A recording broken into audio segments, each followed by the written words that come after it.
ओम शांति।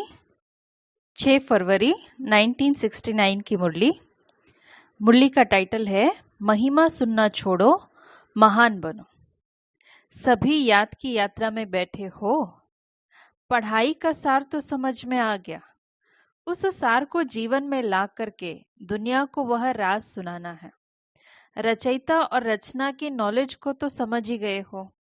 सुना तो बहुत है, लेकिन अब जो सुना है वह स्वरूप बन के सभी को दिखाना है। कैसे दिखाएंगे? आपकी हर चलन से बाप और दादा के चरित्र नजर आए। आपकी आंखों में उसी ही बाप को देखे। आपकी वाणी से उन्हों की ही नॉलेज को सुने। हर चलन में हर चरित्र समाया हुआ होना चाहिए। सिर्फ बाप के चरित्र नहीं, लेकिन बाप के चरित्र को देख बच्चे भी चरित्रवान बन जाए। आपके चित्र में उसी अलौकिक चित्र को देखे। आपके व्यक्त रूप में अव्यक्त मूर्त नजर आए। ऐसा पुरुषार्थ करके जो बाप दादा ने मेहनत की है उसका फल स्वरूप दिखाना है।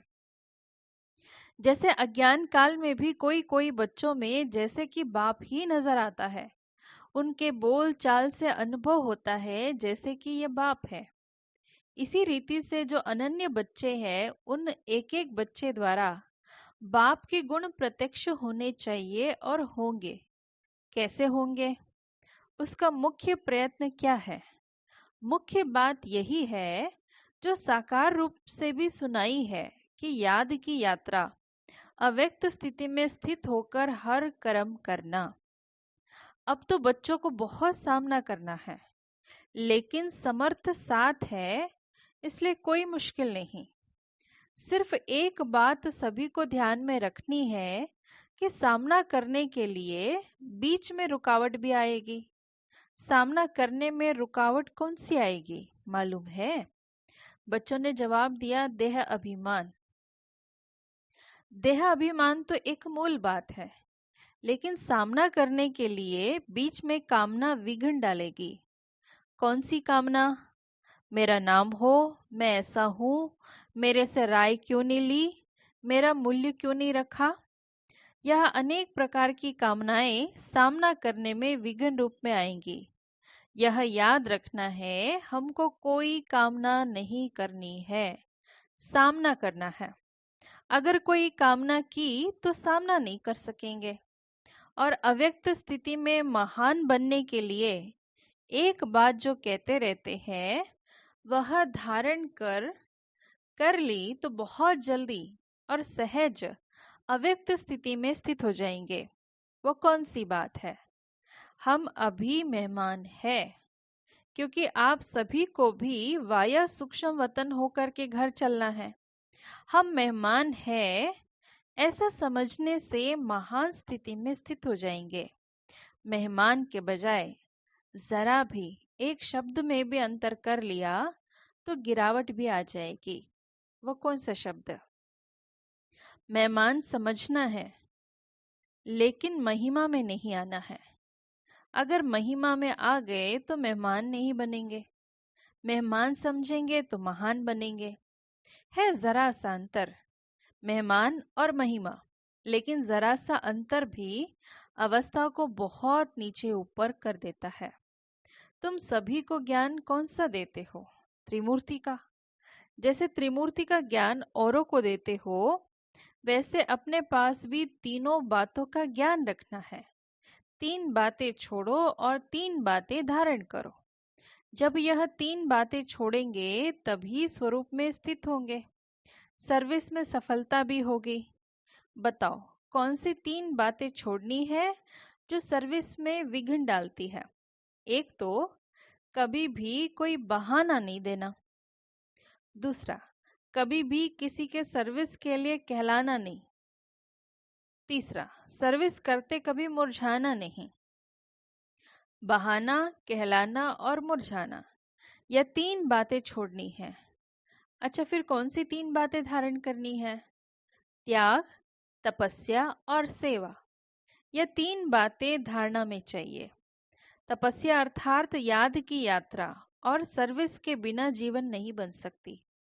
इन दोनों बातों की सफलता त्याग के बिना नहीं हो सकती। इसलिए 3 बातें छोड़नी है और 3 बातें धारण करनी है। अगर इन तीन बातों की धारणा हुई तो क्या बन जाएंगे? जो आपका गायन है ना, वही स्वरूप बन जाएंगे। यहाँ आबू में भी आपका गायन है। किस रूप में और कौन सा रूप यादगार का है? तपस्या के साथ साथ और भी कोई मुख्य रूप में यादगार है? जिन्होंने दिलवाड़ा मंदिर ध्यान से देखा होगा उन्हें याद होगा। जैसे तपस्वी है तो त्रिनेत्री भी है। त्रिनेत्री के साथ साथ याद त्रिमूर्ति की है। तो जैसा यादगार है त्रिनेत्री का, ऐसा बनना है। तीसरा नेत्र कौन सा? ज्ञान का। ज्ञान का तीसरा नेत्र ही यादगार के रूप में दिखाया। तपस्वी और त्रिनेत्री। तीसरा नेत्र कायम होगा तभी तपस्वी बन सकेंगे। अगर ज्ञान का नेत्र गायब हो जाता है तो तपस्या भी नहीं रह सकती। इसलिए अब त्रिमूर्ति शब्द को भी याद करके धारणा में चलेंगे तो वह बन जाएंगे जो शक्तियों का गायन है। जो प्रभाव है वो देखने में आएगा, अभी तो गुप्त है।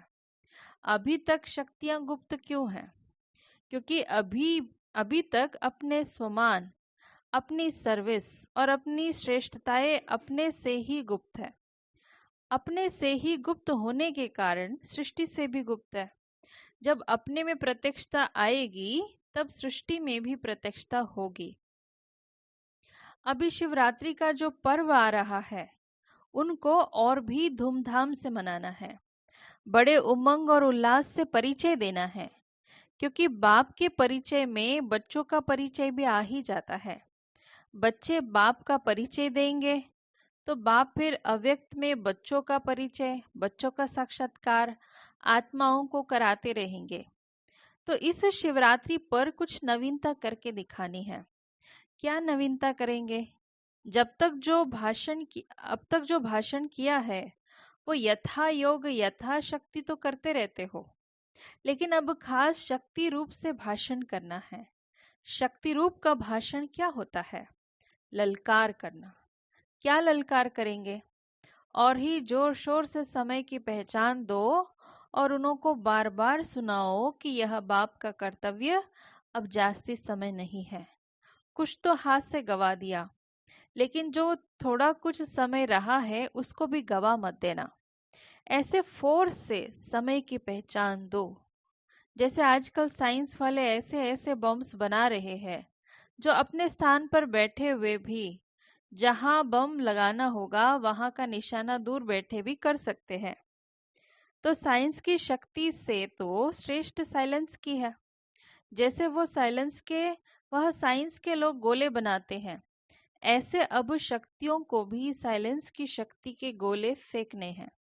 शुरू शुरू में शक्तियों की ललकार ही तो चलती थी। अभी शुरू जैसी ललकार नहीं है, अभी विस्तार में पड़ गए हैं। विस्तार में पड़ने से ललकार का रूप गुप्त हो गया है। अभी फिर से बीज रूप अवस्था में स्थित होकर ललकार करो। उस ललकार से कईयों में बीज पड़ सकता है, लेकिन बीज रूप स्थिति में स्थित होंगे तो अनेक आत्माओं में समय की पहचान और बाप की पहचान का बीज पड़ेगा। अगर बीज रूप स्थिति में स्थित ना रहे, सिर्फ विस्तार में चले गए तो क्या होगा? ज्यादा विस्तार से भी वैल्यू नहीं रहेगी, व्यर्थ हो जाएगा। इसलिए बीज रूप स्थिति में स्थित हो, बीज रूप की याद में स्थित हो, फिर बीज डालो। फिर देखना यह बीज का फल कितना अच्छा और सहज निकलता है। अभी तक मेहनत जास्ती की है, प्रत्यक्ष फल कम है। अभी मेहनत कम करो, प्रत्यक्ष फल ज्यादा दिखाओ। स्नेह तो सभी का है ही, लेकिन स्नेह का स्वरूप भी कुछ दिखाना है। यूं तो सदैव इसी स्थिति में रहना चाहिए, लेकिन खास शिवरात्रि तक हर एक बच्चे को ऐसा समझना चाहिए जैसे शुरू में आप बच्चों की भट्टी के प्रोग्राम चलते थे।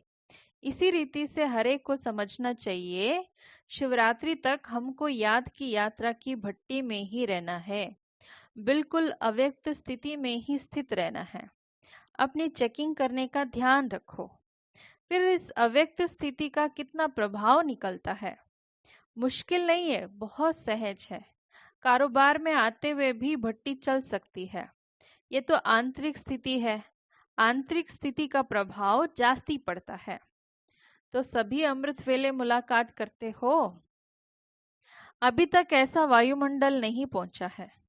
अभी तक मधुबन वालों ने भी स्नेह का सबूत नहीं दिया है।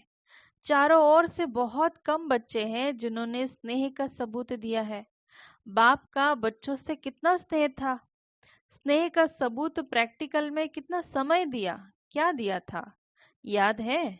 खास अपनी तबीयत को भी ना देख करके क्या सबूत दिया था। अपनी शारीरिक स्थिति को ना देखते हुए भी कितना समय खास सर्च लाइट देते थे। कितना समय स्नेह का सबूत दिया। आप कहते थे शरीर पर इफेक्ट आता है, लेकिन बाबा ने अपने शरीर को देखा। यह स्नेह का सबूत था। अब बच्चों को भी रिटर्न में स्नेह का सबूत देना है। जो कर्म करके दिखाया वही करना है। अमृत वेले जैसे साकार रूप में करके दिखाया, वैसे ही बच्चों को करना चाहिए। नहीं तो अब तक यही रिजल्ट देखी है। इस बात में अपने दिल को खुश कर लेते हैं, उठे और बैठे, लेकिन वह रुहाब शक्ति स्वरूप की स्मृति नहीं रहती। शक्ति रूप के बदले क्या मिक्स हो गया है? सुस्ती। तो सुस्ती मिक्स होने से मुलाकात करते हैं, लेकिन लाइन क्लियर नहीं होती। इसलिए मुलाकात से जो अनुभव होना चाहिए वो नहीं कर पाते। मिक्सचर है। यहाँ शुरू करेंगे तो मधुबन वासियों को देख सभ्य करेंगे। स्नेह में हमेशा सेक्रीफाइस किया जाता है। अच्छा, ओम शांति।